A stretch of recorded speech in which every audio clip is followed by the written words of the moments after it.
খবর সময় বাংলা লাইভে আমাদের সমস্ত ভিউয়ার্সদেরকে স্বাগত। একটা খুব ভালো খবর এবং বড় খবর নিয়ে আপনাদের সঙ্গে হাজির হয়েছি।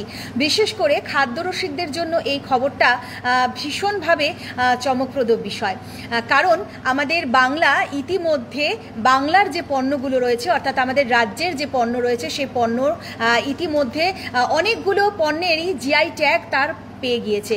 তবে এবার নতুন করে আরও 7টি পণ্যের জিআই ট্যাগ পেল আমাদের রাজ্য, এবং তার মধ্যে রয়েছে নলের গুড়ের সন্দেশ। আমাদের যেটার নাম শুনলে পরে জিভে একেবারে জল আসে, নলের গুড়ের সন্দেশ, কামারপুকুরের সাদা বোঁদে, মুর্শিদাবাদের ছানা বড়া এবং বিষ্ণুপুরের মতিচুরের লাড্ডু, এবং রয়েছে তার সঙ্গে বারুইপুরের পেয়ারা, রয়েছে উত্তরবঙ্গের মালদা জেলার নিস্তারি রেশম সুতো, এবং আরেকটা রয়েছে রাধুনি পাগল চাল। এবং যদি বলা যায় বাংলার জন্য এ কারণে এটা সুখবর, এই 7টি পণ্য অর্থাৎ যে কটির নাম আমি নিলাম, আমি আরও একবার এই নামগুলো নিচ্ছি। নলেন গুড়ের সন্দেশ, আমরা সবাই জানি যারা বাংলায় বিশেষত থাকি, এই সন্দেশের নাম শুনলেই আমাদের জিভে জল আসে।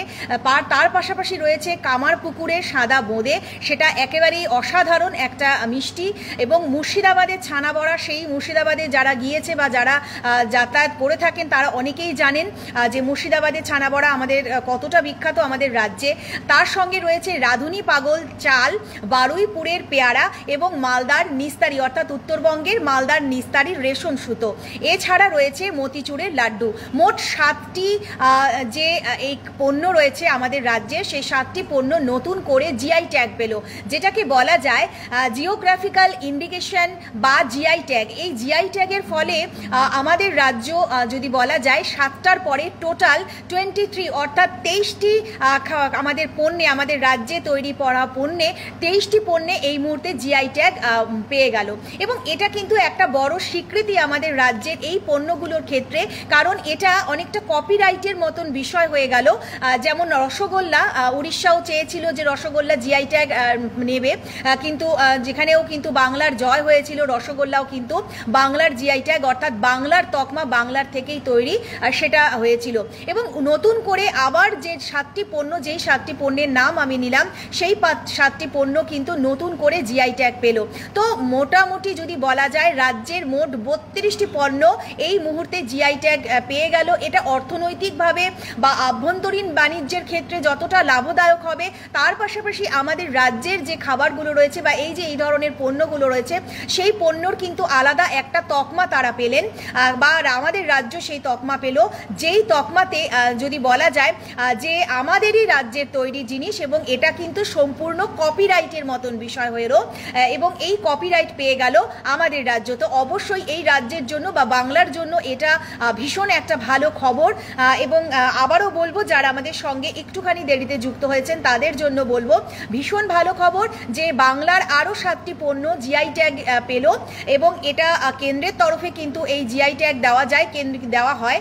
কেন্দ্রীয় সরকারের যে শিল্প রয়েছে এবং আভ্যন্তরীণ বাণিজ্য উন্নয়ন বিভাগ রয়েছে, তারাই কিন্তু এই যে ট্যাগ সেটা দেয়, কারণ প্রাকৃতিক সম্পদের ওপরে নির্ভর করে এই জিআই ট্যাগ দেওয়া হয়। তো এখনো পর্যন্ত আমাদের দেশে মোট 509টি এমন পণ্য রয়েছে যেগুলো জিআই ট্যাগ পেয়েছে। তবে তার মধ্যে এই মুহূর্তে আমাদের রাজ্যে মোট 32টি পণ্য, আজকের এই 7টি পণ্য ছাড়া টোটাল মিলিয়ে 32টি পণ্য হলো যেগুলো জিআই ট্যাগ পেল। তো আবারও বলছি, যারা একটু দেরিতে যুক্ত হয়েছেন, নলেন গুড়ের সন্দেশ, মুর্শিদাবাদের ছানা বড়া রয়েছে, বিষ্ণুপুরের মতিচুরের লাড্ডু রয়েছে, রাধুনি পাগল চাল রয়েছে, এছাড়া রয়েছে মালদার উত্তরবঙ্গের মালদা জেলার নিস্তারি রেশম সুতো রয়েছে, বারুইপুরের পেয়ারা রয়েছে এবং কামারপুকুরের সাদা বোঁদে রয়েছে। তো যারা খাদ্য রসিক রয়েছেন তাদের জন্য তো অবশ্যই ভালো খবর, তার পাশাপাশি আমাদের বাংলা বা আমাদের রাজ্যের জন্য কিন্তু একটা ভীষণ ভালো খবর, কারণ জিআই ট্যাগ মানেই কিন্তু এই পণ্যগুলোর মধ্যে রাজ্য একটা কপিরাইট পেয়ে গেল, বা যদি বলা যায় খুব ছোট কথায় কপিরাইটেরই বিষয় এটা হয়ে গেল। তো নানান আপডেটের সঙ্গে আমি সৌমি ফের আপনাদের সঙ্গে নিশ্চয়ই হাজির হব। আর অবশ্যই এই জিআই ট্যাগ নিয়ে আপনারা কি বলছেন, আপনাদের কি মতামত, নিশ্চয়ই মতামত বিভাগে আপনারা জানাতে পারেন। ধন্যবাদ।